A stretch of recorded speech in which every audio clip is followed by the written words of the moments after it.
ایمان پر، عمل صالح پر استقامت اختیار کرو گے تو تمہارے لیے جنت ہے۔ ہم دنیا میں بھی تمہارے دوست ہیں، آخرت میں بھی ہوں گے۔ دنیا میں دوستی کا مطلب کیا ہے کہ نیکی کے کاموں پر تمہارے مددگار ہوں گے، کیونکہ فرشتے جو ہیں وہ گناہ کے کاموں پر مددگار نہیں ہوتے۔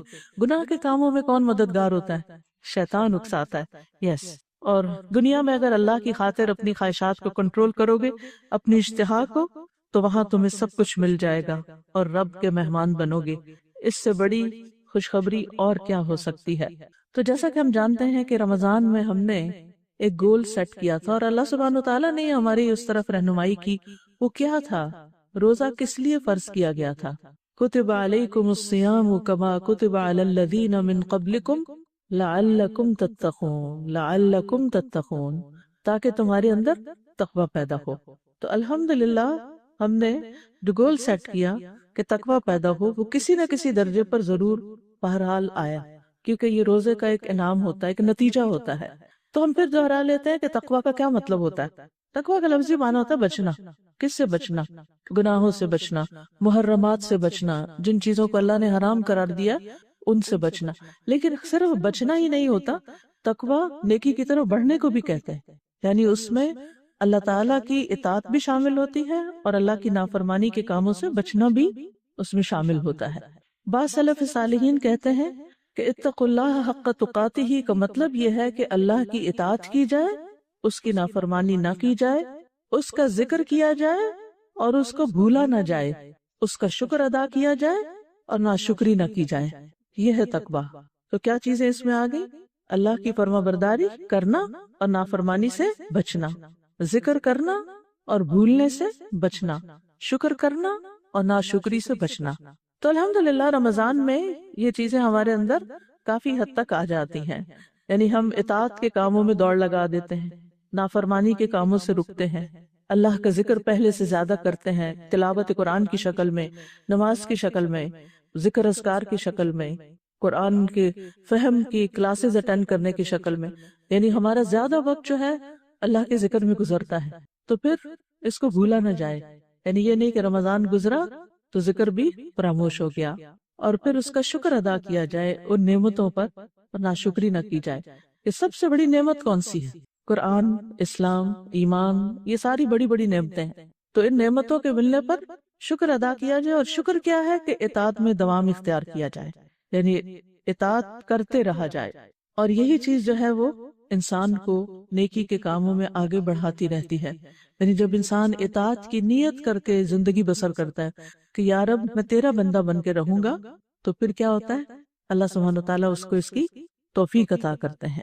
اب چند ایک باتیں میں آپ سے کروں گی رمضان کے بعد، جن پر آپ نے فوکس کرنا ہے، جن کی طرف آپ نے توجہ کرنی ہے، اور جن چیزوں کو اپنی زندگی میں شامل رکھنا ہے۔ ٹھیک ہے؟ رمضان ایک ایسا موقع تھا جس میں ہم نے حد الوسع گناہوں سے اجتناب کی کوشش کی۔ تو سب سے پہلی چیز یہ ہے کہ رمضان میں ہم نے گناہوں کی طرف واپس نہیں پلٹنا، اپنی پرانی پچھلی بری عادتوں کی طرف واپس نہیں جانا۔ جب انسان گناہوں سے نفرت کرتا ہے اور گناہوں کی طرف لوٹنے سے نفرت کرتا ہے، تو یہ ایک علامت ہوتی ہے کہ آپ کی نیکیاں قبول ہو گئی، آپ کے دل میں نیکی کی محبت پیدا ہو گئی۔ وہ گناہوں کی لذت اب محسوس نہیں کرتا، گناہوں سے ڈرتا ہے، گناہوں پر شرمندہ ہے، گناہوں میں لپٹی ہوئی زندگی گزارنے پر وہ نادم ہے۔ اب اس طرف واپس نہیں جانا۔ کیوں؟ اس لیے کہ گناہ نیکیوں کو خراب کر دیتے ہیں۔ یہ بات یاد رکھنا، گناہ کیا کرتے ہیں؟ نیکیوں کو ضائع کر دیتے ہیں۔ جس طرح نیکیاں برائیوں کو مٹا دیتی ہیں، اسی طرح نیکیوں کے بعد گناہ کرنا بھی ان کو ضائع کر دیتا ہے، اس کا سبب بن جاتا ہے۔ قل انی اخاف ان عصیت ربی عذاب یوم عظیم۔ آپ کہہ دیجئے، نبی صلی اللہ علیہ وسلم سے کہا جا رہا ہے کہ اگر میں اپنے رب کی نافرمانی کروں تو میں بڑے دن کے عذاب سے ڈرتا ہوں۔ قل اللہ اعبد مخلصا لہ دینی۔ آپ کہہ دیجئے کہ میں اللہ کی عبادت کرتا ہوں، دین کو اس کے لیے خالص کرتے ہیں۔ تو پہلا کام کیا کرنا ہے؟ گناہوں کی طرف نہیں پلٹنا۔ جو گناہ ہم رمضان سے پہلے کرتے تھے، رمضان میں اللہ تعالیٰ نے بچنے کی توفیق دی، تو اب ان سے بچے رہنا ہے۔ خاص طور پر چھپے گناہ، یاد رہے، یہ مین ہائی لائٹس ہیں، ان کو آپ نوٹ کر لیجئے اپنے پاس تاکہ آپ کو ایک ریمائنڈر ہے، بھول بھی جائیں دوبارہ پھر دیکھیں۔ خاص طور پر چھپے ہوئے گناہ۔ چھپے ہوئے گناہ کون سے ہوتے ہیں؟ چھپے ہوئے گناہ کون سے ہوتے ہیں؟ سب سے پہلے تو دل کے اندر کے برے خیالات، اللہ کے بارے میں بدگمانی، رسول کے بارے میں، دین کے بارے میں، ایمان والوں کے بارے میں، دین والوں کے بارے میں بدگمانی بلا وجہ، پھر نفاق، شرک، اور پھر الاثم ما حاک فی نفسک وکرہت ان یطلع علیہ الناس۔ گناہ وہ ہوتا ہے جو تمہارے دل میں کھٹک جاتا ہے اور تم ناپسند کرتے ہو کہ لوگوں کو اس کا پتہ چلے، یعنی جو چیز آپ لوگوں سے چھپا چھپا کے کرتے ہیں، امی سے چھپا کے کرتے ہیں، دوستوں سے چھپا کے کرتے ہیں، ساری دنیا سے چھپا کے کرتے ہیں، تو اس میں دال میں کالا ہے، وہاں کوئی غلطی، وہاں کوئی خرابی۔ اب چونکہ آپ چھپا کے کر رہے ہیں، اس لیے کوئی اور آپ کو سمجھا ہی نہیں سکتا، کوئی آپ کو بتا ہی نہیں سکتا، تو پھر اس پر کون چیک رکھے گا؟ بتائیے کون چیک رکھے گا؟ ہم خود چیک رکھیں گے کہ یہ چیز جو میں لوگوں کے سامنے نہیں کر سکتی، مجھے تنہائی میں بھی نہیں کرنی، مجھے چھپ کے بھی نہیں کرنی، کیونکہ قیامت کے دن نیکیوں کے پہاڑ غبار بن کے اڑ جائیں گے ان گناہوں کی وجہ سے جو چھپ چھپ کے کیے جاتے ہیں۔ نبی صلی اللہ علیہ وسلم نے فرمایا، میں اپنی امت کے ان لوگوں کو جانتا ہوں جو قیامت کے دن سفید تہامہ پہاڑوں کی مانند نیکیاں لے کر آئیں گے، یعنی ڈھیروں نیکیاں لے کر آئیں گے، لیکن اللہ ان کی نیکیوں کو فضا میں پھیلے ہوئے غبار کے باریک ذروں کی طرح کر دے گا۔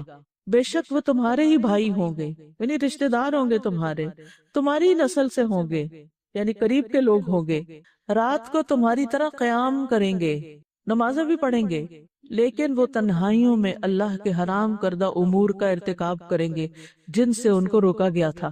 اس کی کوئی اگزامپل دیں گے کہ آج کل سب سے زیادہ کون سی چیز چپ کے کی جاتی ہے؟ ماں باپ سے، دوستوں سے، اسکرین سے متعلق جو گناہ ہے، چاہے وہ فون کی ہے، چاہے لیپ ٹاپ کی ہے، بہت بڑا فتنہ ہے۔ حرام کردہ چیزوں کی طرف دیکھنا، حرام دوستیاں کرنا، مردوں سے دوستی رکھنا، فون پر غلط باتیں کرنا، رات کو چھپ چھپ کے کالز کرنا، تو یہ چیزیں کیا ہیں؟ ہو سکتا ہے کسی کو بھی نہ پتا ہو، صرف آپ کو ہی پتا ہو، تو اب اس سے کون آپ کو روکے گا؟ صرف اللہ کا تقوی ہی روک سکتا ہے۔ تو اس چیز کا خاص خیال رکھنا ہے کہ اپنی نگاہوں کی حفاظت کرنی ہے، اپنے اعمال کو باطل نہیں کر دینا، کیونکہ گناہ نیکیوں کو ضائع کر دیتے ہیں۔ قرآن مجید میں ایک مثال بیان کی گئی ہے سورۃ البقرہ کی آیت نمبر 266 میں، اَيَوَدُّ أَحَدُكُمْ أَن تَكُونَ لَهُ جَنَّةٌ مِّن نَخِيلٍ وَأَعْنَابٍ تَجْرِي مِن تَحْتِهَا الْأَنْهَارُ لَهُ فِيهَا مِن كُلِّ الثَّمَرَاتِ وَأَصَابَهُ الْكِبَرُ وَلَهُ ذُرِّيَّةٌ ضُعَفَاءُ فَأَصَابَهَا إِعْصَارٌ فِيهِ نَارٌ فَاحْتَرَقَتْ كَذَلِكَ يُبَيِّنُ اللَّهُ لَكُمُ الْآيَاتِ لَعَلَّكُمْ تَتَفَكَّرُونَ۔ کیا تم میں سے کوئی یہ چاہتا ہے کہ اس کا کھجوروں اور انگوروں کا ایک باغ ہو جس کے نیچے نہریں بہتی ہوں، اس کے لیے اس میں ہر طرح کے پھل ہوں، اور اس حال میں اس کو بڑھاپا آ پہنچے اور اس کے چھوٹے چھوٹے بچے بھی کمزور ہوں، تو اچانک اس باغ پر ایک بگولا آ پڑے جس میں آگ بھری ہو، وہ جل کے راکھ ہو جائے؟ اسی طرح اللہ تعالیٰ تمہارے لیے نشانیاں کھول کر بیان کرتا ہے تاکہ تم غور و فکر کرو۔ مفسرین اس آیت کی تفسیر میں یہ کہتے ہیں کہ اس سے مراد وہ شخص ہے کہ جو نیکیاں کرنے کے بعد کوئی ایسا عمل کرتا ہے جو ایک بگولے کی طرح ہوتا ہے، جو اس کی ساری نیکیوں کو کھا جاتا ہے۔ یعنی اطاعت کے کاموں کے بعد وہ کوئی ایسی نافرمانی کا کام کرتا ہے کہ جس سے اس کی ساری نیکیوں پہ پانی پھر جاتا ہے۔ کیا روزہ رکھنا آسان تھا؟ نہیں، مشکل تھا۔ گرمیوں کے روزے تھے، لمبے روزے تھے، بھوک پیاس کا بھی سامنا ہوگا، چلے کچھ دن میں عادت بھی ہو جاتی، لیکن بہرحال ایک مشقت بھرا کام تھا۔ کیا رات کو عشاء کی نماز کے بعد دیر تک کھڑے رہنا آسان کام تھا؟ نیند قربان کرنا آسان کام تھا؟ نہیں۔ اور پھر آخری عشرے میں اور بھی زیادہ، یعنی تقریباً ساری رات ہی عبادت میں گزری، کوئی آسان کام تھا؟ کتنی محنت سے آپ نے کمائی کی، اور آخرت میں اس کی کتنی ضرورت ہوگی، اور انسان خوش بھی ہو جاتا ہے کہ الحمدللہ نیکیوں کی ایک بہار آئی، نیکیوں کا موسم بہار تھا، اور موسم بہار میں خوب پھل پھول آئے، خوب نیکیاں کی، اور اب کیا اپنی نیکیاں ضائع کر کے، حرام کام کر کے، غلط کام کر کے، برے کام کر کے؟ کیا خیال ہے؟ بولے نا۔ تو یہاں پر جو مثال دی گئی ہے باغ کی کہ اس میں کھجورے اور انگور، تو یہ کھجورے اور انگور اور جنت میں باغ کیسے لگتے ہیں؟ نیک اعمال سے۔ اور قیامت کے دن ان نیک اعمال کی ضرورت ہوگی یا نہیں ہوگی؟ ہوگی۔ تو اگر ہم نے رمضان میں باغ لگا کے شوال میں اس کو جلا دیا تو پھر کیا ہوگا؟ کہیں اس دھوکے میں نہ ہو کہ ہم نے بہت کچھ کر لیا، اب تو جنت پکی ہوگی، اور آگے جا کے دیکھیں کہ اوہ یہ تو باغ سے اڑ گیا۔ ایک بگولا پورا باغ جلانے کے لیے کافی، سال ہا سال کی محنت۔ باغ آسانی سے نہیں لگتے، جن لوگوں نے باغ لگتے دیکھے ہو انہیں پتا ہوگا کہ کتنا عرصہ انتظار کرنا پڑتا ہے، پھر پھل آتے ہیں، پورا مہینہ آپ مشقت کرتے ہیں، پھر اس کے بعد آپ کو ایک انعام ملتا ہے عید پر۔ تو خلاصہ کیا ہے کہ ایسے کاموں سے بچنا ہے جو اعمال ضائع کرنے کا سبب بنے۔ سورۃ محمد میں اللہ تعالیٰ فرماتے ہیں آیت نمبر 33، یا ایھا الذین آمنوا اطیعوا اللہ واطیعوا الرسول ولا تبطلوا اعمالکم، اے لوگو جو ایمان لائے ہو، اللہ کا حکم مانو اور رسول کا حکم مانو اور اپنے اعمال ضائع نہ کرو۔ لا تبطلوا اعمالکم، اس کی تفسیر الجامع لاحکام القرآن میں یوں کی گئی ہے، ولا تبطلوا اعمالکم ای حسناتکم بالمعاصی، لا تبطلوا حسناتکم بالمعاصی، کہ گناہوں کے ذریعے اپنی نیکیوں کو ضائع نہ کرو۔ ٹھیک ہے، اللہ کی اطاعت کی، رسول کی اطاعت کی، اور پھر اس کے بعد گناہ کر کے ان کو ضائع نہیں کرنا۔ اس کی مثال قرآن مجید میں دی گئی ہے۔ سورۃ النحل آیت نمبر 92 میں اللہ تعالیٰ فرماتے ہیں وَلَا تَكُونُوا كَالَّتِي نَقَضَتْ غَزْلَهَا مِن بَعْدِ قُوَّةٍ أَنْكَاثًا، اور اس عورت کی طرح نہ ہو جانا جس نے بڑی محنت سے سوت کاتا پھر خود ہی اسے ٹکڑے ٹکڑے کر دیا۔ کسی نے دیکھا اسی سوت کاٹنے کا؟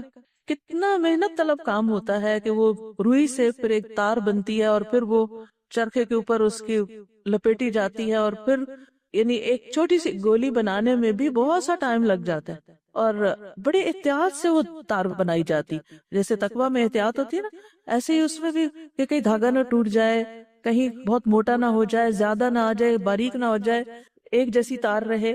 تو بہت محنت طلب کام ہوتا ہے، بہت الرٹ ہو کے کرنا پڑتا ہے، آپ غافل ہو کے وہ چرخہ نہیں کاٹ سکتے۔ تو آپ نے بڑی محنت سے وہ سب کچھ کیا، اور اس کے بعد کیا ہوا کہ خود ہی اس کو توڑ کے رکھ دیا۔ تو انسان سب سے زیادہ خود اپنا ہی دشمن ہے جب وہ اپنی نیکیوں کو ضائع کرتا ہے۔ تو کیا نہیں کرنا؟ نیکیاں ضائع نہیں کرنی۔ اور نیکیاں کیسے ضائع ہوتی ہیں؟ گناہ ضائع کر دیتے ہیں۔ تو آپ دیکھیے کہ جیسے عقیدہ ہے، مثلا ایمانیات ہے، تو کچھ چیزیں ہمارے ایمان کو ضائع کرنے والی، جیسے شرک، جیسے نفاق، جیسے شک، اس سے عقیدے کی تباہی ہو جاتی۔ اعمال میں مثلا سب سے پہلے نماز آتی، تو آپ نے فقہ میں ایک ٹاپک پڑھا ہوگا مبطلات الصلاۃ، وہ چیزیں جو نماز کو باطل کر دیتی ہیں۔ مثلا کون سی چیز نماز باطل کر دیتی ہے؟ آپ نماز پڑھ رہے ہیں اور آپ نے وہ حرکت کی، نماز گئی۔ مثلا آپ نے ساری نماز پڑھی، ظہر کی پڑھ رہے تھے، آخری رکعت میں سلام سے پہلے آپ نے وضو توڑ دیا، کیا آپ کی نماز ہو گئی؟ نہیں ہوئی نا، نماز باطل ہوگی۔ آپ کو دوبارہ وضو کر کے دوبارہ 4 رکعتیں پڑھنی ہوگی۔ ٹھیک ہے، مثلا آپ نے ساری نماز پڑھی اور سلام پھیرنے سے پہلے کسی سے بات کر لی، تو بات کرنا کیا ہے؟ کوئی کھانے کی چیز منہ میں ڈال لی۔ تو اس کی پوری تفصیل ملتی کہ کیا کیا چیزیں نمازوں کو باطل کرتی۔ آپ قبلے سے پھر گئے ادھر ادھر، تو کچھ چیزیں تو پوری طرح باطل کر دیتی ہیں، اور کچھ چیزیں اس کا اجر کم کر دیتی ہیں۔ صدقات کو کیا چیز باطل کرتی ہے؟ یا ایھا الذین آمنوا لا تبطلوا صدقاتکم بالمن والاذی، اے لوگو جو ایمان لائے ہو اپنے صدقات کو احسان جتا کے اور اذیت دے کے ضائع نہ کرو، وہ بھی باطل ہو جاتے ہیں۔ روزے کو کوئی چیز باطل کرتی ہے؟ روزہ کس چیز سے ٹوٹ جاتا ہے؟ کچھ کھا لینے سے، جن چیزوں سے روزے منع کیا گیا ان کے کرنے سے۔ تو اسی طرح نیکیاں کرنے کے بعد بھی کچھ اعمال ایسے ہوتے ہیں کہ جن کی وجہ سے انسان کی نیکیاں، چاہے آپ نے سارا رمضان اعتکاف کیا ہو، سارا رمضان آپ نے پرہیز کیا ہو، لیکن رمضان کے بعد آپ نے جو کچھ کیا اس کی ریاکاری کر کے میں نے یہ بھی کیا، میں نے یہ بھی کیا، تو ریاکاری بھی کیا کرتی؟ دکھاوا، یعنی شہرت کی طلب کہ لوگ مجھے نیک سمجھیں۔ تو ہم بعض اوقات کوئی ایک شخص بتاتا نا اس رمضان میں تو میں نے یہ اور یہ کیا، تو ہمیں بھی جوش چڑھ جاتا ہے، ہم بھی اپنی کوئی جو چھپی نیکی ہوتی ہے وہ بھی منہ سے نکال بیٹھتے ہیں۔ تو اس وقت اپنے آپ کو کنٹرول کرنا بڑا ضروری ہوتا ہے کہ جو چیزیں آپ نے رمضان میں صرف اللہ کے لیے کی تھی نا، چھپا کے صدقہ کیا تھا، چھپا کے کوئی نیک کام کیا تھا، بس اس کو چھپا ہی رہنے دے، بس وہ اللہ ہی کے لیے رہنے دے، ذکر نہ کریں کہ دل میں وہ نہ آ جائے کہ ہم بڑے نیک ہیں۔ اسی طرح اگر آپ نے کسی کی مدد کی، خدمت کی، کوئی بھی کسی کے لیے کچھ کام کیا، پھر آپ نے اس کو اذیت دی، مثلا کیسے؟ اس کے سامنے ذکر کر دیا، اس کو ڈانٹ پلا دی، مینشن کر کے کہ میں تو تمہارے ساتھ یہ کرتی رہی اور تم نے کیا کیا۔ تو ان چیزوں سے بچنا چاہیے۔ ٹھیک ہے، تو پہلی چیز رمضان کے بعد آپ نے کیا کرنی ہے؟ عدم الرجوع الی الذنب، گناہ کی طرف واپس نہیں جانا۔ جو گناہ رمضان سے پہلے تھے وہ نہیں کرنے، اور پھر اسی کے اندر کیا ہے، جو رمضان میں نیکیاں کی ان کو رمضان کے بعد گناہ کر کے ضائع نہیں کرنا۔ دوسری چیز، اگر آپ یہ چاہتے ہیں کہ آپ اس سے بچ جائیں، اس خسارے سے بچ جائیں، اس نقصان سے بچ جائیں، تو پھر آپ کو رمضان میں کی ہوئی اطاعت پر باقی بھی رہنا چاہیے۔ رمضان میں خاص طور پر آپ نے کون کون سی نئی نیکی کی یا نئی عادت ڈالی اپنے آپ کو، کوئی ایک چیز منشن کریں، ریاکاری کے طور پر نہیں، ویسے ہی ذکر کریں کہ رمضان سے پہلے آپ وہ نہیں کرتے تھے، رمضان میں کیا، وہ کیا چیز تھی؟ مثلا اشراق کے نفل، شابش، ٹھیک ہے، اب کیا کرنا ہے؟ اشراق کے نفل کو جاری رکھنا ہے، اشراق کے نفل جاری رکھنا ہے۔ کتنی دیر لگتی ہے اشراق کے نفل پڑھنے؟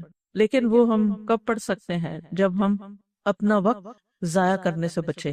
رمضان میں چونکہ سارے مصروف ہوتے ہیں نا، تو پھر ٹائم ویسٹر ذرا کم ہوتے ہیں نسبتاً، کیونکہ شیطان بھی قید ہے، اور جو شیطان کے چیلے ہیں وہ بھی تھوڑے سے سدھرے ہوئے ہوتے ہیں اس کے اثر سے نکل کے، تو پھر وہ ہمیں اتنا نہیں الجھاتے۔ لیکن رمضان کے بعد وہ سب چھٹ جاتے ہیں اور پھر ہم پرانی عادتوں پہ آ جاتے ہیں۔ تو صلاۃ الضحیٰ جو ہے، صلاۃ الضحیٰ، اس کا اجر کیا ہے؟ ضحیٰ یا اشراق، یہ جو بھی یعنی دن کے نوافل ہوتے ہیں، حدیث میں آتا ہے من صلی الضحیٰ اربعا، جس نے ضحیٰ کی 4 رکعتیں پڑھی، وقبل الاولی اربعا، یعنی ظہر سے پہلے 4 رکعتیں پڑھی، بنی لہ بیت فی الجنہ، اس کے لیے جنت میں گھر بنا دیا جاتا ہے۔ یا ضحیٰ کی ہی 4 جو آپ نے پڑھی، اس کے بارے میں آتا ہے، اللہ تعالیٰ فرماتے ہیں، ابو داؤد کی روایت ہے، یا ابن آدم لا تعجز عن 4 رکعات من اول النہار اکفک آخرہ، اے ابن آدم دن کے پہلے حصے میں 4 رکعتیں پڑھنے سے عاجز نہ آؤ، میں دن کے آخر تک تمہارے لیے کافی ہو جاؤں۔ اللہ تعالیٰ توفیق بھی دیں گے نیکیوں کی اور نیکیاں سنبھالنے کی اور اچھے اچھے کاموں کی، اور جو ہمارے مسائل اور ہماری ضروریات ہیں ان کو بھی پورا کر دیں گے۔ ایک اور روایت میں آتا ہے صحیح الجامع میں، ارکع لی 4 رکعات من اول النہار اکفک آخرہ، دن کے اول حصے میں 4 رکعتیں پڑھ لو، دن کے آخر تک میں تمہیں کافی ہو جاؤں گا۔ اور ویسے بھی حدیث میں آتا ہے کہ لا یحافظ علی صلاۃ الضحیٰ الا اواب، ضحیٰ کی نماز کی حفاظت صرف اواب ہی کرتا ہے، اور اس نماز کو صلاۃ المغفرہ و توبہ اور ہدایہ بھی کہا گیا کہ یہ توبہ کی نماز ہے، یہ مغفرت کی نماز ہے، ٹھیک ہے؟ یعنی چاشت کی نماز پڑھنے سے اللہ تعالیٰ ہمارے معاملات کی ذمہ داری لے لیتے ہیں، اور معاملات میں سبھی چیزیں آ جاتی ہیں، عبادات، ضروریات وغیرہ سب کچھ۔ یہ جسم کے 360 جوڑوں کا صدقہ ہوتا ہے۔ ہمارے پاس ہر روز اتنے پیسے نہیں ہوتے کہ ہم صدقہ کر سکیں، یعنی زیادہ، بہت زیادہ اجر کا باعث ہے، یعنی اس کے پڑھنے سے حاجتیں پوری ہوں گی انشاءاللہ۔ تو کم از کم 2 رکعتیں تو ضروری پڑھیں، لیکن 4 پڑھیں گے تو جنت کی بشارت بھی ہے۔ تو رمضان میں جو نیکیاں آپ نے کی ان پر کیا کرنا ہے؟ دوام اختیار کرنا ہے۔ اگر آپ اشراق یا ضحیٰ، چاشت کی نماز نہیں پڑھ سکتے تو آپ اپنا محاسبہ کریں، کون سے ایسے کام میں پڑ گئی تھی کہ جس نے میری یہ نیکی گنوا دی کہ میں اس کو نہیں کر سکی۔ شیطان کبھی بھی نہیں چاہتا کہ ہم یہ کام کر سکیں، لہٰذا وہ ہمیں غیر ضروری جھگڑوں میں، فساد میں اور غیر ضروری چیزوں میں الجھا دیتا ہے۔ اگر آپ ایک ہاؤس وائف ہیں، بچوں کو آپس میں لڑا دے گا، آپ وضو کر کے کھڑی ہیں، کوئی فون کال آ جائے گی اور آپ نے اٹھائی تو سمجھا دیکھ لو پتہ نہیں کوئی ضروری نہ ہو، اور وہ پورے 10 منٹ لے گئے۔ وہی 10 منٹ آپ نے یہ 4 رکعتیں پڑھ لینی تھی، اور وہی 10 منٹ آپ کے فضول فالتو باتوں میں لگے، صرف لوگوں کو خوش کرنے میں۔ اور جب خاص طور پر آپ کو پتا ہو کہ کال اتنی ضروری نہیں، تو آپ کس طرح معذرت کر سکتے؟ میں ایکچولی وضو کر کے کھڑی تھی، اگر آپ مجھے اجازت دیں تو میں پہلے یہ نماز پڑھ لوں۔ تو وہ دوسرے شخص کے پاس جو شکوے شکایتیں اور وہ غصہ اور پتہ نہیں کیا کچھ ہوگا آپ پہ جھاڑنے کے لیے، سنانے کے لیے لوگوں کی شکایتیں، وہ بھی ٹھنڈا ہو جائے گا 10 منٹ میں، اور ادھر آپ بھی اپنی نماز پڑھ لیں گے۔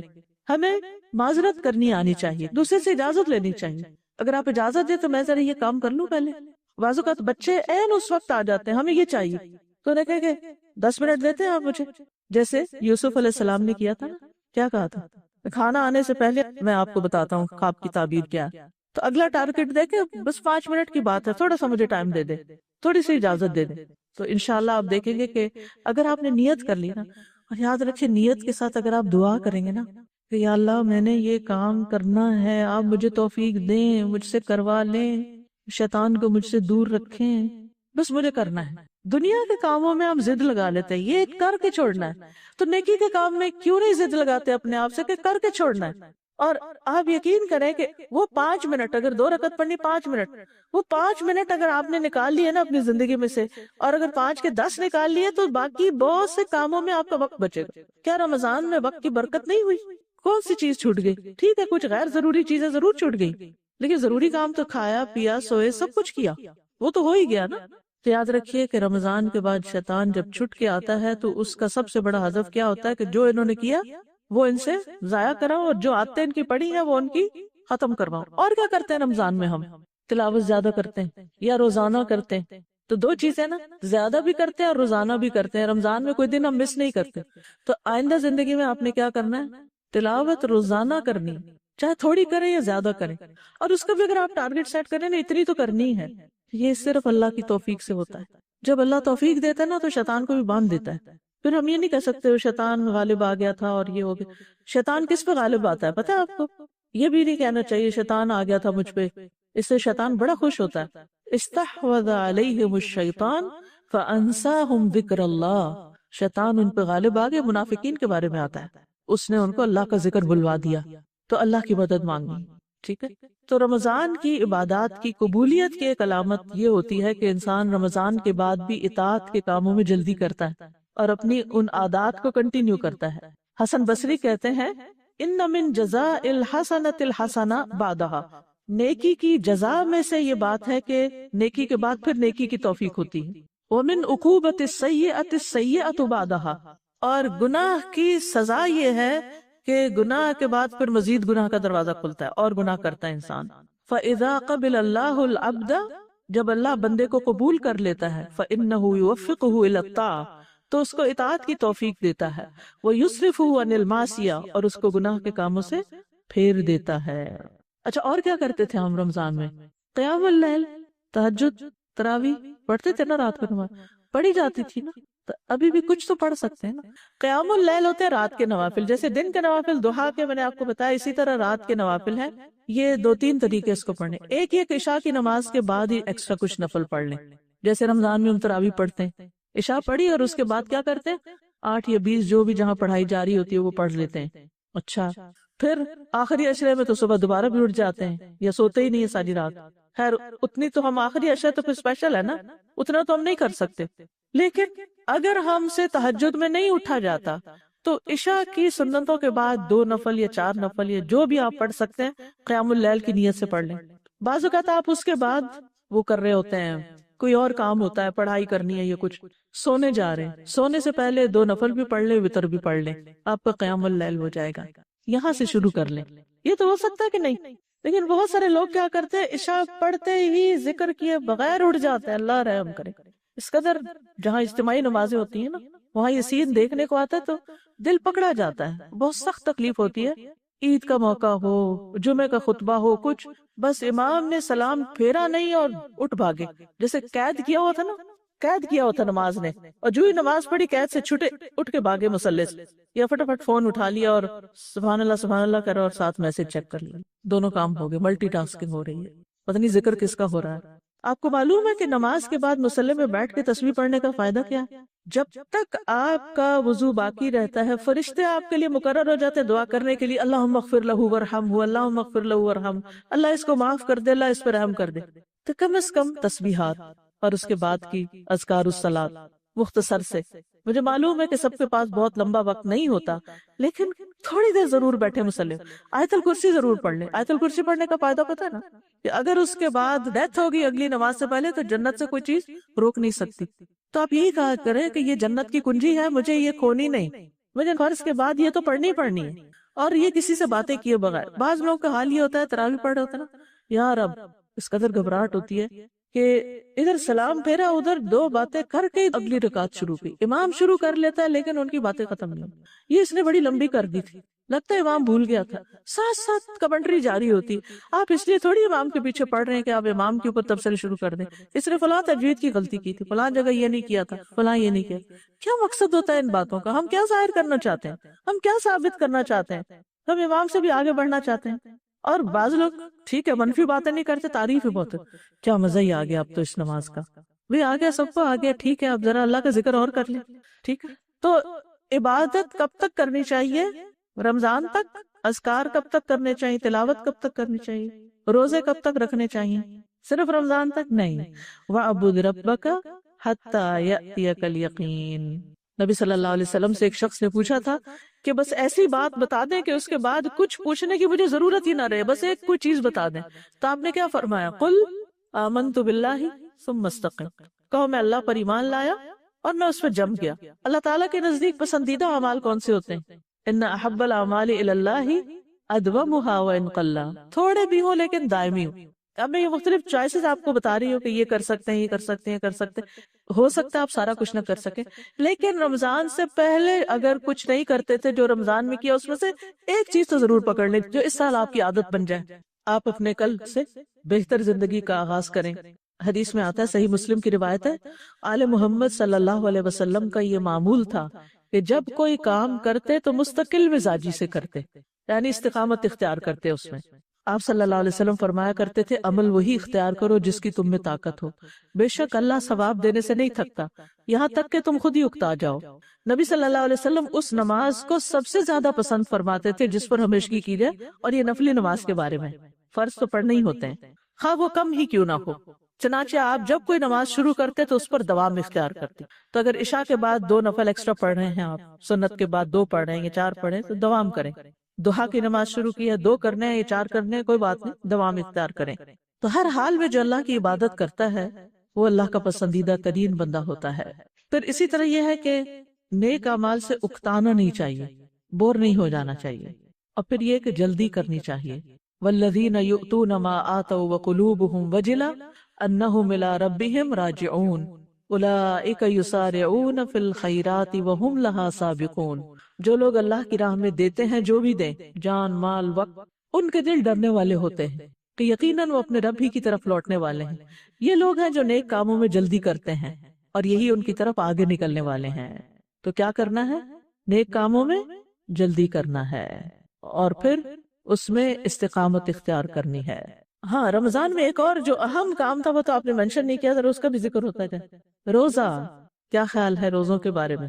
شوال کے رکھنے ہیں، اور پھر شوال کے بعد کیا کرنا ہے؟ اگلے سال رمضان کے رکھنے ہیں، قضا روزے بھی رکھنے ہیں، اور کیا کرنا ہے؟ ہر مہینے کے 3 روزے کم از کم، اور منڈے تھرسڈے کا اگر ہو سکے. میں نہیں کہتی یہ سارا کچھ آپ کر لیں، اس میں سے کوئی نہ کوئی نفلی عبادت روزوں میں سے بھی ضرور اختیار کرے.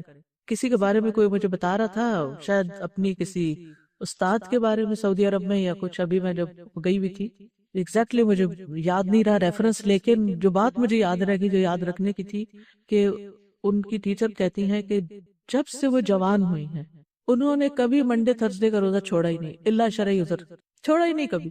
مستقل، گرمی ہو سردی ہو کچھ ہو، اور شرعی عذر بیماری اور سفر ہوتا ہے وہ تو سب کے لیے. میں نے کہا یا اللہ، ہم کہاں کھڑے، ہمارے یہاں یہ کلچر نہیں. اب بھی اگر آپ مسجد نبوی میں جائیں یا آپ حرم میں جائیں تو منڈے اور تھرسڈے کو آپ کو ملے گا کہ وہاں باقاعدہ لوگ افطار کرنے کے لیے آتے ہیں، بیٹھتے ہیں، اور مغرب کی اذان اور نماز کے بیچ میں افطار کر کے پھر اس کے بعد، یعنی ایک معمول ہے لوگوں کا. لیکن ہمارے ہاں اس کی طرف توجہ نہیں ہے. اگر ممکن ہو، میں یہ نہیں کہتی کہ ہاسٹل کی انتظامیہ پہ مشکل مشقت ڈال دوں اتنا فضائل بیان کر کے، لیکن یہ ہے کہ کچھ نہ کچھ، کوئی نہ کوئی طریقہ، ایٹ لیسٹ شوال کے روزے. شوال کے روزوں کا کیا فائدہ ہے؟ سال بھر کے روزوں کا اجر ملتا ہے، اور اس میں صحیح مسلم کی صحیح حدیث موجود ہے. ٹھیک ہے، جس طرح نئی نئی باتیں ہوتی ہیں نا، تو پھر وہ نئے نئے ٹرینڈز، اب سوشل میڈیا پہ کہیں سے کوئی ویڈیو شیئر ہونے لگتی ہے، زیور پہ زکوٰۃ نہیں، کوئی ایک اوپینین ہوتا ہے، اس کو لے کے وہ گھمایا جاتا ہے کہ لوگ پریشان ہو جاتے ہیں کہ شاید ہم غلط کر رہے ہیں. حالانکہ زکوٰۃ ادا نہ کرنے پر وعید ہے، اور اس کا ادا کرنا جو ہے احتیاط کے زیادہ قریب ہے، اور اس کے بھی دلائل باقاعدہ موجود ہیں. جو پہننے والا زیور اس پہ زکوٰۃ موجود. لیکن اس قدر اس رمضان میں لوگوں نے مجھ سے اس پر سوال کیا بار بار بار بار، کیونکہ کسی ایک عالم نے کوئی فتویٰ دے دیا، وہ سب جگہ گھوم گیا. اسی طرح ایک اور بات کہ امام مالک کہتے ہیں کہ مدینہ والے شوال کے روزے نہیں رکھتے تھے، تو اس ایک قول کو بنیاد بنا کے صحیح حدیث کو پیچھے کر دیا گیا. تو اگر کوئی کہے کہ پاکستان والے منڈے تھرسڈے کا روزہ نہیں رکھتے اس لیے کوئی بھی روزہ نہ رکھے، تو آپ کیا کہیں گے؟ روزہ چھوڑ دیں گے؟ نہیں، پاکستان اسلامی جمہوریہ پاکستان ہے. عوام الناس جو ہوتے ہیں، عوام الناس بعض اوقات نفلی عبادات کو وہ توجہ نہیں دیتے. تو اس لیے بہت ضروری ہے کہ جس چیز کے اوپر امت کا ایک تعامل رہا ہے اور ایک اس کی فضیلت بیان ہوئی ہے، تو نفلی عبادات میں اس پر استقامت اختیار کی جائے. اور ادھر ادھر کی باتوں کی وجہ سے نیک عمل کو نہ چھوڑا جائے. نیکی پر استقامت کا جو فائدہ ہے وہ کیا ہے؟ کوئی بتائے گا مجھے؟ نیکی پر استقامت کا فائدہ کیا ہے؟ دیکھیے حسن خاتمہ کا سبب ہے یہ. بس ایک جملہ یاد رکھیے، نیکی پر استقامت حسن خاتمہ کا سبب ہے. وَاعْبُدْ رَبَّكَ حَتَّى يَأْتِيَكَ الْيَقِينُ. اگر اپنے رب کی عبادت آپ موت کی، یقین یہاں موت مراد ہے، موت تک کریں گے تو موت بھی اچھی آئے گی. تو جو اطاعت پر زندگی بسر کرتا ہے اللہ تعالیٰ اس کا خاتمہ بھی نیکی کے کام پر کرتا ہے. کچھ عرصہ پہلے میں نے ایک آرٹیکل پڑھا تھا جو کئی قسطوں میں آیا تھا کہ شروع سے لے کر تاریخ میں اب تک وہ کون کون سے لوگ ہیں جو نون ہسٹری میں ریکارڈڈ ہیں کہ جو سجدے کی حالت میں فوت ہوئے. اتنا انٹرسٹنگ تھا وہ کہ میں ایک ایک کو پڑھتی تھی اور میں کہتی یا اللہ مجھے پتہ چلے ان کا وہ کون سا نیک عمل تھا جس کی وجہ سے ان کو سجدے میں موت آئی. تو ہو سکتا ہے وہ چھپ کے نفلی عبادات کرتے ہوں، سجدے ذوق و شوق سے کرتے ہوں. سجدہ نماز کو بھی سمبلائز کرتا ہے نا. اسی طرح پچھلے دنوں ملائیشیا کے ایک امام کی ڈیتھ ہوئی ہے جو جمعے کے دن شوال یعنی رمضان کے بعد پہلا جمعہ خطبہ دیتے ہوئے دنیا سے رخصت ہوئے اور سب کے سامنے لا الہ الا اللہ بھی پڑھی. تو ہم میں سے ہر ایک کو شوق ہے نا اس کا خاتمہ اچھا ہو، ہے یا نہیں؟ ہم جیسے بھی ہو لیکن ہمارا یہ شوق بہت ہے کہ ہمارا خاتمہ اچھا ہو. جس کو یہ پسند ہو کہ اس کا خاتمہ اچھا ہو پھر وہ نیکیوں کے کاموں پر دوام اختیار کرے، چاہے تھوڑا سا ہی کیوں نہ ہو، چھوٹا سا کام ہی کیوں نہ ہو. رمضان میں اور زیادہ کیا کرتے ہیں کام. ایک اور کام بھی ہے جو بھولے میں صدقہ خیرات. تو صدقہ خیرات کی عادت بھی نہیں جانی چاہیے. یعنی بعض لوگ کیا کرتے ہیں ساری زکوٰۃ رمضان میں نکال دی، صدقہ خیرات بھی خوب ہر پروجیکٹ میں ڈال دی، اس کے بعد خالی ہاتھ ہو کے بیٹھ جاتے ہیں اور اگلے رمضان کا انتظار کرتے ہیں. نہیں، صدقے پر دوام. اگر آپ مثلاً کسی ایسی جگہ جاتے ہیں جہاں روز صدقہ ڈال سکتے ہیں تو ڈال دیجئے. اگر گھر میں ہیں اور روز آپ کو کوئی صدقہ لینے والا نہیں ملتا تو جمع کرتے رہیں. حضرت عائشہ اور حضرت اسماء میں سے ایک کا طریقہ یہ تھا نا وہ جمع کرتی رہتی پھر اکٹھا کسی کو دے دیتی، اور دوسری بہن جو تھی وہ ساتھ کا ساتھ دے دیتی. بعض اوقات ایسی سچویشن ہوتی ہے ہم روز کا روز دے سکتے ہیں اور بعض اوقات روز غریب کو نہیں دے سکتے یا کسی پروجیکٹ میں نہیں ڈال سکتے تو اس کے لیے سیونگ کرتے جائیں اور اس میں سے نکالیں نہیں دوبارہ پر. وہ بس نکل گیا آپ کے ہاتھ سے، آپ اس کو صدقے کی نیت سے الگ رکھتے رہیں اور جہاں موقع ہو جب موقع ہو ساتھ لے جائیں اور آپ اکٹھا ڈال دیں. ابن کثیر الدمشقی کہتے ہیں لقد اجر اللہ الکریم عادتہ بکرمہ، اللہ تعالیٰ جو الکریم ہے اس کے کرم کی عادات میں سے یہ ہے ان من عاش علی شیء مات علیہ، جو جس چیز پہ زندگی بسر کرتا ہے اسی پہ مرتا ہے. ومن مات علی شیء بعث علیہ یوم القیامہ، اور جو جس چیز پہ مرتا ہے قیامت کے دن اسی پہ اٹھایا جائے گا. جیسے جو حج کے لیے نکلتا ہے لبیک پکارتا ہوا اور احرام کی حالت میں فوت ہو جاتا ہے تو قیامت کے دن کیسے اٹھے گا؟ کیسے اٹھے گا؟ لبیک پکارتے ہوئے اٹھے گا، شہید اپنے خون کے ساتھ اٹھے گا. تو اسی طرح جو نیک کام کرتے ہوئے آپ فوت ہوں گے قیامت کے دن اسی کے ساتھ پھر اٹھائے بھی جائیں گے، نیکی کی گواہی کے ساتھ پھر آپ کی بعثت ہوگی. اس لیے زندگی میں کچھ آتے ہی تو عبادات سے متعلق ہے. عبادات کے علاوہ یعنی قرآن، ذکر، صلاۃ کی پابندی اور حسن نوافل بھی شامل کے علاوہ ایک اور چیز ہے علم. جو علم کے راستے پر چلا وہ کس راستے پہ چلا؟ جنت کے راستے پر. سیکھنا اور سکھانا ختم نہیں کرنا، کچھ بھی ہو کہیں بھی ہو. میں کل جدہ میں تھی، پرسوں رات ہماری ملاقات تھی جو انڈیا میں حیدرآباد ہے، اس کے بارے میں مجھے کوئی بتا رہا تھا کہ جدہ کی برانچ سے ایک خاتون اپنا کورس مکمل کر کے گئی اور وہاں جا کر 70 ایئرز اولڈ تھی، بیمار ہو گئی. بیمار کیا ہوئی کہ ان کے ہر روز رات کو ڈائلسس ہوتے ہیں، اور ڈائلسس کا پتہ ہے نا آپ کو جو گردوں کی صفائی مشینوں سے ہوتی ہے کتنا تکلیف دہ پروسیس ہوتا ہے. دیکھو کہتی ہے کہ ہر روز رات میں وہ کروا کے ہر روز صبح کلاس لیتی ہیں، ایک دن بھی مس نہیں کرتی. اپنے گھر میں ہی انہوں نے کلاس شروع کی ہوئی ہے کہ کہیں اور نہیں جا سکتے. کہتے اتنی استقامت ان کے اندر کے اتنے سخت پروسیس سے گزر کر بھی انہوں نے اپنا کام نہیں چھوڑا. کہتے آپ ایک دفعہ آ کر وہاں دیکھیں جو محلے محلے میں کلاسز شروع ہوئی ہوئی ہیں اور ایسے لوگ پھر ایک مثال بن جاتے ہیں کہ اگر وہ 70 سال کی خاتون بیماری کے ساتھ یہ کام کر سکتی ہے تو ہم جوانوں کو کیا مسئلہ ہے. اور کلاس کا مطلب ضروری نہیں ہوتا کہ آپ ایک بہت بڑا ہال بھر لیں تو پھر ہی آپ پڑھائے. تو یہ ہوتا ہے آپ کو نہیں پتا کسی ایک شخص کو پڑھاؤ. اگر ہم یہ کہیں کہ نہیں ہماری کلاس میں کوئی 60 پلس نہیں آ سکتا کیونکہ بوڑھے لوگ کی یہ کلاس نہیں، بوڑھے لوگ یاد نہیں رکھ سکتے، آپ کو کیا پتا وہ ایک بوڑھا شخص جو پڑھ جائے وہ 1000 جوانوں سے بھی بہتر اس کام کو آگے لے کے بڑھے. تو آپ خود سوچئے کہ آپ کی محنت ضائع نہیں جاتی چاہے ایک شخص پر بھی ہو، لیکن وہ ایک شخص آپ کو باندھ لیتا ہے. اگر آپ ایک شخص کے ساتھ مل کر قرآن پڑھتے پڑھاتے ہیں، اور اب تو آپ دیکھیے کہ فون پر، اسکائپ پر، سوشل میڈیا کے ذریعے، آن لائن بے شمار ٹیکنالوجی کے ذریعے طریقے نکل آئے کہ آپ بہت ڈسٹنس پر بھی ہوتے ہوئے آپ لوگوں کے ساتھ قرآن کا مذاکرہ اور درس و تدریس اور تعلیم کا کام کر سکتے ہیں. تو بہت ضروری ہے کہ آپ کیا کریں؟ علم کا کام کریں. ایک اور چیز، غور و فکر. انہیں 5 چیزیں آپ نے تھام کے رکھنی ہیں اپنی زندگی میں، ان پہ استقامت اختیار کرنی ہے. نماز، ذکر، تلاوت قرآن، علم کا سیکھنا اور سکھانا، اور غور و فکر کرنا، ریفلیکٹ کرنا، چاہے اکیلے چاہے کسی کے ساتھ. اللہ سبحانہ تعالیٰ نے انسان کو جو فضیلت بخشی ہے باقی مخلوق پر، وہ کس بنا پر؟ اس کی عقل کی بنا پر اور اس کے بیان کی بنا پر. علمہ البیان. اگر آپ اس زبان کو اللہ کے ذکر میں، اللہ کی اطاعت میں، اللہ کے کتاب کی تعلیم میں استعمال نہیں کرتے تو پھر آپ اپنے آپ کو ضائع کر رہے ہیں. یعنی باقی لوگوں سے تو ہو سکتا ہے یہ توقع نہ رکھی جائے، لیکن قرآن پڑھنے والوں سے کیا توقع رکھی جا سکتی کہ وہ پڑھ کے بھلا دیں اس کو، اور پھر قیامت کے دن پروفٹ اس بات کا شکوہ کرے کہ ان قوم اتخذوا ھذا القرآن مہجورا، کہ میری اس قوم نے قرآن کو چھوڑ دیا تھا. تو اس کو فار لائف اختیار کرنا ہے. سیکھنا اور سکھانا دونوں چیزیں. رب زدنی علما، یعنی کہ کبھی بھی قرآن کے عجائبات ختم نہیں ہوتے. ایک دفعہ پڑھنے سے سب کچھ سمجھ نہیں آتا، ایک دفعہ ختم ہو پھر دوبارہ شروع کر دے، پھر دوبارہ شروع کر دے، پھر دوبارہ شروع کر دے. اللہ تعالیٰ فرماتے ہیں افلا یتدبرون القرآن، کیا یہ قرآن میں غور و فکر نہیں کریں گے؟ ام علی قلوب اقفالها، کیا ان کے دلوں پہ تالے، ان کورس کرنے کے بعد دل پہ تالا چڑھائے، کنڈی لگائی، بس ختم ہو گیا سارا سلسلہ؟ نہیں، اس کو جاری رکھنا ہے. ٹھیک ہے. امام ابن تیمیہ کہتے ہیں اگر کسی کو دیکھنا ہو کہ کسی کی رمضان المبارک کی عبادت قبول ہوئی یا نہیں تو اس کے رمضان کے بعد والے اعمال دیکھو. اگر رمضان کے بعد بھی نیک اعمال پر اس کی استقامت اسی طرح باقی ہے جیسے رمضان میں تھی تو سمجھ لو کہ اللہ تعالیٰ نے اس کی رمضان میں کی جانے والی عبادتوں اور اطاعتوں کو قبول فرما لیا، جس کی وجہ سے ان اعمال کو تسلسل کے ساتھ باقی رکھنے کی توفیق عطا فرمائی. اور جس کو دیکھو کہ رمضان کے بعد اس کے اعمال میں یک لخت فرق آ گیا، ڈراسٹک چینج، وہ رمضان میں کچھ اور تھا وہ کچھ اور بن گیا، اور وہ ہدایت سے بھٹک کر پھر اس راہ کا راہی ہو گیا جس پر وہ رمضان سے پہلے گامزن تھا، تو سمجھ لو کہ اس کا شمار بھی انہی لوگوں میں ہے جن کے متعلق رسول اللہ صلی اللہ علیہ وسلم نے ارشاد فرمایا رب صائم لیس له من صیامہ الا الجوع ورب قائم لیس له من قیامہ الا السحر. بعض روزے دار کو روزے سے بھوک کے سوا کچھ نہیں ملتا، انہوں نے رمضان میں بھوک کاٹ لی بس ختم ہو گیا، اور بعض قیام کرنے والوں کو قیام سے بیداری کے سوا کچھ نہیں ملتا، یعنی وہ تقوی ہاتھ نہیں آتا، وہ نیک اعمال پر مداومت ہاتھ نہیں آتی.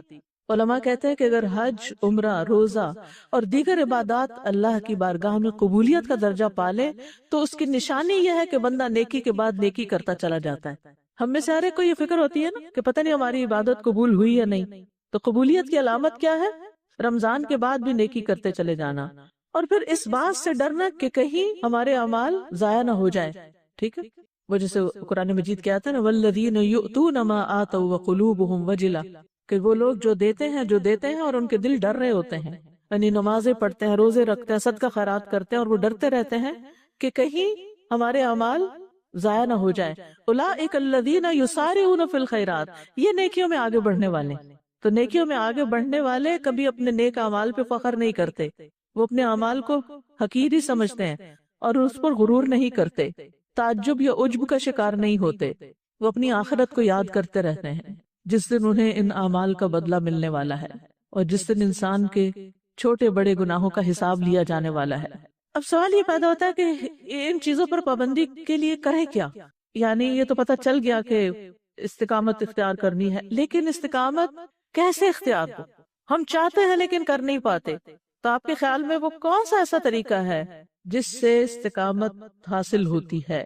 نمبر 1، پلاننگ کرنی پڑتی ہے کہ کون سا کام کب اور کیسے کرنا ہے. اس کے لیے ٹائم لاک کر لے.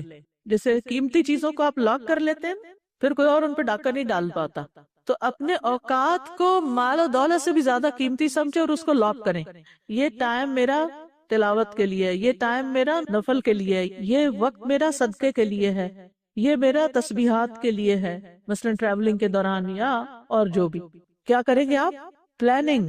کب، کیا، کیسے کرنا ہے، کتنا کرنا ہے. اگر آپ نے پلاننگ نہیں کی نا، جتنے مرضی لیکچر سن لیں پھر کام کرنا مشکل ہو جاتا ہے. ٹھیک ہے. اور کیا کرنا ہوتا ہے؟ دعا کرنی ہوتی، نیت پلاننگ میں ساتھ نیت بھی شامل کر لیں کہ پکی نیت کے کر کے چھوڑنا ہے. صحبت صالح، حب الصالحین و بغض مجالست اور ساتھ صالحین کی محبت اور نافرمان لوگوں کی کمپنی سے بغض. جب تک یہ چیز نہیں ہوگی اس وقت تک استقامت نہیں ہو سکتی، کیونکہ آپ کو سہارا انسانوں کی شکل میں بھی کچھ نہ کچھ چاہیے ہوتا ہے کہ جو آپ کو پکڑ کے رکھے، سیدھے راستے پہ چلائیں، جن سے آپ انسپریشن لیں. ضروری نہیں ہوتا کہ وہ آپ کو لیکچر ہی دیتے رہیں، تقریریں ہی کرتے رہیں، نصیحتیں ہی کرتے رہیں، ہر وقت آپ کو انسٹرکشنز دیتے رہیں. نہیں، صرف ان کو دیکھ کر بھی آپ کو انسپریشن ہو جاتی.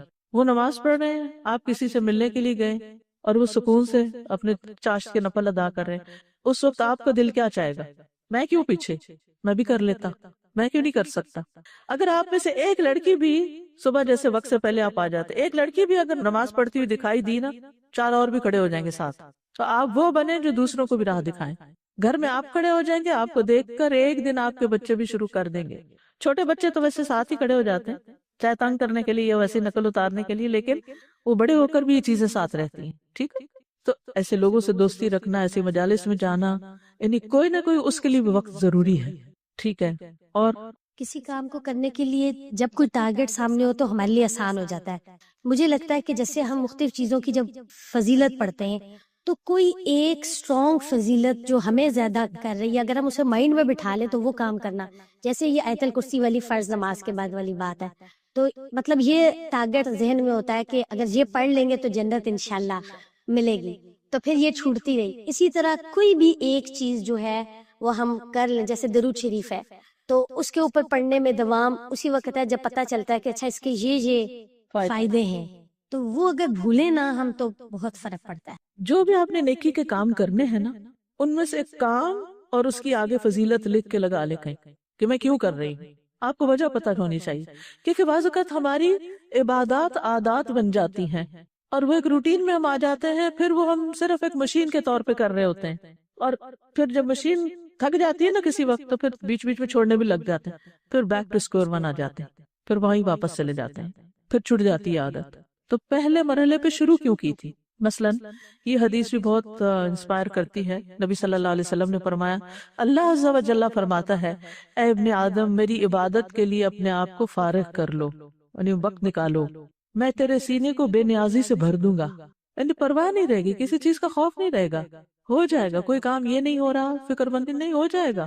تمہارا فقر دور کر دوں گا، محتاجی دور کر دوں گا. اگر تو نے ایسا نہ کیا تو میں تیرے سینے میں مصروفیات بھر دوں گا، ہر وقت کاموں کی فکر، یہ نہیں ہوا، وہ نہیں ہوا، وہ نہیں ہوا، اور تیرا فقر زائل نہیں کروں گا. تو کتنا ضروری ہے کہ ہم وقت نکالیں، اپنے جو گول سیٹ کریں، پھر ان کے لیے اپنا وقت بھی مخصوص کریں. جس طرح اور کام ضروری سمجھ کے کرتے ہیں، ان کاموں کو بھی ضروری سمجھ کے کریں. پھر ایک اور حدیث ہے احکامات کی حفاظت کے بارے میں، احفظ اللہ یحفظ کا، احفظ اللہ تجدہ تجاہک. اللہ کی حفاظت کرو، وہ تمہاری حفاظت کرے گا. اللہ کی حفاظت کرو، تم اسے اپنے سامنے پاؤ گے. یعنی مراد ہے اللہ تعالیٰ کے احکامات کی، یعنی حرام چیزیں وغیرہ سے بچنے. قبولیت کے اوقات میں دعائیں کہ اللہ تعالیٰ میں نے یہ کام کرنا ہے، آپ مجھے کرنے کی توفیق دیں، آپ میرے لیے آسان کر دیں. اس دعا کو پلے باندھ لیں، اللہم لا سہل الا ما جعلتہ سہلا وانت تجعل الحزن سہلا اذا شئت. اللہ کچھ بھی آسان نہیں جب تک تو آسان نہ کرے، اور جب تو چاہے مشکل کو آسان کر سکتا ہے. تو یہ مشکل آسان کرتا ہے، کیونکہ عبادت کرنے کے لیے اندر بھی رکاوٹیں ہیں، دل نہیں مانتا، نفس نہیں، جسم، سستی، بیماری، کیا چیزیں بیچ میں آ جاتی ہیں آڑے، پھر باہر کا ماحول، پھر شیطان، کتنی رکاوٹیں. تو ان سب کو کراس کرنا ایک مشکل کام ہے، لیکن اللہم لا سہل الا ما جعلتہ سہلا. یعنی جب آپ ارادہ کریں کسی نیک کام کا تو فوراً سوچیں، جب دوسرا خیال آئے گا میرا نہیں خیال میں کر سکوں، بہت لمبے روزے ہیں. اگر پچھلے سال ان دنوں رمضان تھا نا، ابھی تو رکھے تھے نا روزے، تو اس سال بھی رکھ سکتے ہیں. اس کا مطلب تو جو ہی آپ خوف محسوس کریں میں نہیں کر سکتی، ڈرنے لگے، ہچکچائیں، فوراً دعا کریں، اللہم لا سہل الا ما جعلتہ سہلا. اور پھر کبیرہ گناہوں سے بچتے رہیں، استقامت کی دعا بھی کریں، اللہم انی اسألک الثبات فی الامر والعزیمۃ علی الرشد. اور پھر یہ دعا جو ہے، یہ 2 دعائیں سجدے میں مانگنا شروع کریں. امام ابن تیمیہ یہ دعا سجدے میں مانگتے تھے، رب اعنی علی ذکرک و شکرک و حسن عبادتک. سجدے کی دعائیں قبول ہوتی ہیں. اگر یہ دعا قبول ہو گئی تو انشاءاللہ سارے جو ہم نے ٹارگٹ سیٹ کیے وہ ہو جائیں گے. اور ایک اور دعا، اللهم أصلح لي ديني الذي هو عصمة أمري وأصلح لي دنياي التي فيها معاشي وأصلح لي آخرتي التي فيها معادي واجعل الحياة زيادة لي في كل خير واجعل الموت راحة لي من كل شر۔ اے اللہ میرے دین کو درست کر دے، میرا دین بالکل ٹھیک ہو، نماز روزہ ہر چیز پرفیکٹ ہو جائے، جو میرے معاملات کا محافظ ہے، یعنی اسی سے میری حفاظت ہونی ہے دنیا میں بھی آگے بھی، اور میری دنیا کو بھی درست کر دے جس میں میرا معاش ہے، جہاں میں رہ رہا ہوں میرے حالات آسان کر دے، میرا رزق روزی کا معاملہ، میرے اور جو رکاوٹیں ہیں جن جن چیزوں میں وہ دور کر دے، اور میری آخرت کو درست فرما دے جس کی طرف میری واپسی ہے، اور میری زندگی کو ہر بھلائی میں میرے لیے زیادتی کا باعث بنا دے، اور موت کو میرے لیے ہر شر سے راحت بنا دے۔ کتنی خوبصورت دعا ہے۔ اگر عشاء کے بعد یا تہجد کے وقت 2 نفل بھی آپ کو پڑھنے کو مل جائے نا، تو ایک رکعت میں ایک دعا اور دوسری رکعت میں دوسری دعا، آپ دیکھیں تو صحیح کہ کیسی کیسی تبدیلیاں آتی ہیں زندگی میں۔ آپ کو جب کم ہمت ہی ہونے لگے میں نہیں کر سکتی، اٹس ٹو مچ، شیطان بہت زیادہ احساس دلاتا۔ لیکن میں سوچتی ہوں کہ جو لوگ یہ سارے کام کرتے ہیں وہ بھی تو اسی دنیا میں رہتے ہیں نا، اور ان ساری چیزوں کے ساتھ کر لیتے ہیں۔ یعنی بڑے سے بڑا نقصان کیا ہوگا؟ نقصان کا مطلب کمی کس چیز کی وجہ سے؟ گناہوں کی، بری عادتوں کی، ٹائم ویسٹرز کی، کیونکہ اچھی چیزیں ان کو ریپلیس کر لیں گی تو ان فضولیات کے لیے وقت نہیں رہے گا۔ تو اچھی بات ہے نا وقت نہ رہے اور ہم اس سے بچ جائیں، کسی بھی طرف بچ جائیں۔ تو ان الحسنات یذھبن السیئات، یعنی صرف یہ نہیں کہ نیکی ہوئی اور برائی مٹ گئی، مطلب یہ ہے کہ بری عادتیں بھی چلی جاتی ہیں اور برے کام اور برے اخلاق بھی چلے جاتے ہیں۔ پھر یذھبن السیئات، نیکی کریں گے، نیکی کی خوشبو آئے گی تو باقی سیئات اور ذنوب جو ہیں وہ جائیں گے انشاءاللہ۔ اللہ تعالی ہمیں توفیق عطا فرمائے۔ وآخر دعوانا ان الحمد للہ رب العالمین۔ سبحانک اللہم وبحمدک، اشہد ان لا الہ الا انت، استغفرک واتوب الیک۔ السلام علیکم ورحمۃ اللہ وبرکاتہ۔